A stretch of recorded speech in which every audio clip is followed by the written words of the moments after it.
When we say that Yeshua appears in the Gospels as a fallible human being, many people instinctively hear this as a criticism, as if pointing to limitations, misjudgments, and human vulnerability must somehow undermine his authority, value, or meaning. But the Gospels themselves do not seem to share that fear. On the contrary, they preserve, sometimes almost reluctantly, a portrait of Yeshua who lives fully within human limits. He does not know everything. He does not always see the outcome in advance. He is surprised, saddened, angered, afraid, and disappointed. He makes choices that hurt others. He hopes for things that do not happen as he expected. These are not isolated details. They form a pattern. Let us begin with the most explicit statement. In the Gospel of Mark, chapter 13, in the midst of speaking about future judgment and upheaval, Yeshua says that no one knows the day or the hour, not the angels in heaven, and not even the Son, but only the Father. This is not ambiguous language. It is not poetic symbolism. It is a direct admission of not knowing. Yeshua explicitly says that he does not know. Later theology has struggled deeply with this sentence. Mark does not. For Mark, it is natural. Yeshua is a prophet who lives by trust in God, not a cosmic figure operating from a position of total control. This limited knowledge appears elsewhere as well. When the woman suffering from chronic bleeding touches his garment and is healed, Yeshua stops and asks who touched him. The disciples find the question strange. Everyone is pressing in around him. But the story only makes sense if Yeshua truly does not know who it was. The healing happens without prior intention. Power goes out from him without conscious direction. This is not a portrayal of omnipotence. It is a portrayal of presence, bodily, vulnerable, relational. In Mark chapter 6 we are told that Yeshua marvels at the unbelief of the people in his hometown. To marvel is to be surprised. It means reality did not match expectation. It presupposes uncertainty. Again, this is not weakness in a moral sense. It is simply what it means to be human. Then there is his reaction to the death of John the Baptist. When Yeshua hears that John has been executed, he withdraws to a deserted place. The text does not describe this as a planned act. It describes a response. He is struck by the news. He grieves. He needs solitude. John was not merely a theological forerunner. He was a relative, a prophetic ally, perhaps a friend. Yeshua did not possess full knowledge of how events would unfold. He was not spared loss. This leads us to Gethsemane. Here all later theological polish disappears. Yeshua is deeply distressed. He asks to be spared. He hopes for another way. He does not know whether God will intervene. He does not know how this will end. He does not say, "This must happen, and I fully understand why." He says, "If it is possible, let this cup pass from me." Yet he adds, "Not my will, but yours." This is not a divine performance. It is a human being standing in uncertainty, choosing trust. Then there are the relationships, and here the Gospels are especially unvarnished. In Mark chapter 3, Yeshua's mother and brothers come to speak with him. According to the narrative, they believe he is out of his mind. They remain outside. Yeshua is told they are looking for him. He does not go to them.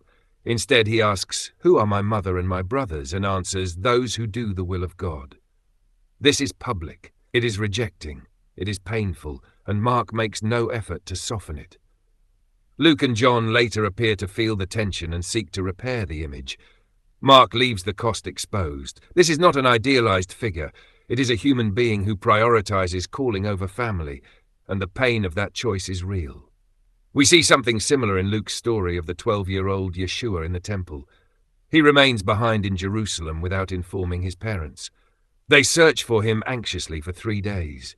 When they find him, he offers no apology, only a theological explanation. Luke then feels compelled to add that he later was obedient to them, as if the story itself senses the unresolved tension. And then there are the predictions. For many, this is the most difficult issue. Yeshua speaks with urgency. He expects God's decisive intervention to be near. In Matthew chapter 10, he tells the disciples that they will not finish going through the towns of Israel before the Son of Man comes. In Mark chapter 9, he says that some standing there will not taste death before seeing the kingdom of God come with power. In Mark chapter 13, he says that this generation will not pass away before all these things take place. These are clear expectations about time, and they were not fulfilled in that way. The Gospels were written after time had passed, after Jerusalem was destroyed, after the generation was gone, yet the words remain. That tells us something crucial. These were real expectations. Yeshua truly hoped for this. He was wrong about the timing. But notice what kind of error this is. It is not deceit. It is not manipulation. It is not a desire for power. It is hope.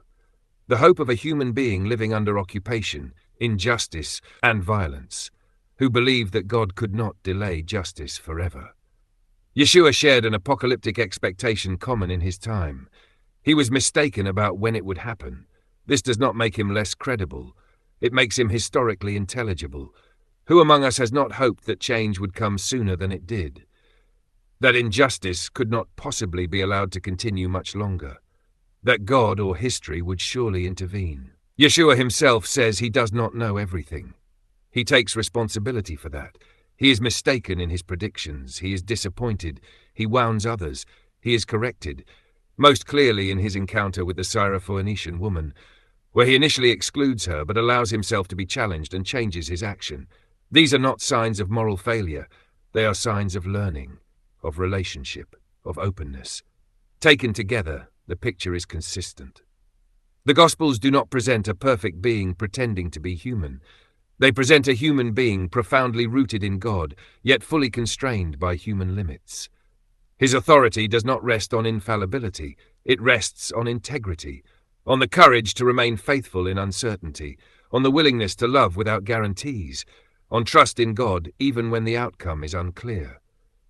Perhaps this is why so many people still return to him, not because he had every answer, but because he dared to live with open questions, and still chose compassion, justice, and faithfulness. A fallible human being is someone we can understand, and a human being who dares to hope even when hope is delayed is someone we can genuinely grow to love. Thank you for listening. If you have additions, corrections, or different perspectives, feel free to share them, and may peace and blessing accompany your search for truth.